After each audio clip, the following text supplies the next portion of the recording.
Welcome to Ask an Attorney. My name is Peter Morgan. I'm a residential closing attorney here in Charlotte, North Carolina, and this message is being brought to you by Morgan Law.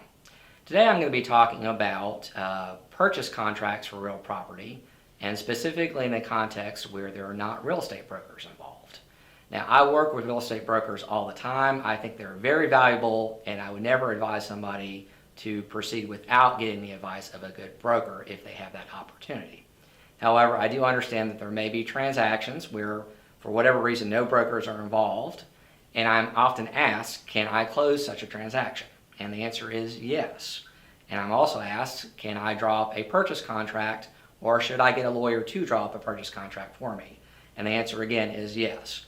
Now, the actual legal requirements for a purchase contract regarding real property in North Carolina are really surprisingly sparse. I mean, could be as little as the buyer or the seller, a good legal description of the property and the price, and that might be legally sufficient in itself.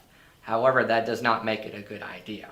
And my job as the attorney preparing a purchase contract is to listen carefully to the buyer, and typically it is the buyer that's coming to see me, to make sure I understand what potential concerns they may have, what sort of additional rights they might want to give themselves before they are 100% obligated to purchase the property.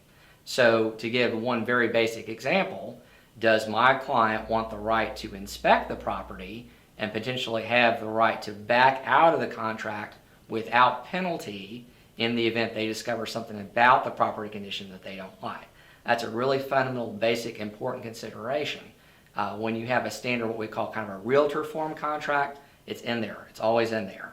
But sometimes when people handle their own purchase contracts, so they may not necessarily think about issues like that, and that can come back to bite them rather severely. So, clearly, if you run into a situation where you'd like to sell or buy a piece of property and you don't have a broker involved, please do consult a qualified North Carolina real estate attorney such as myself.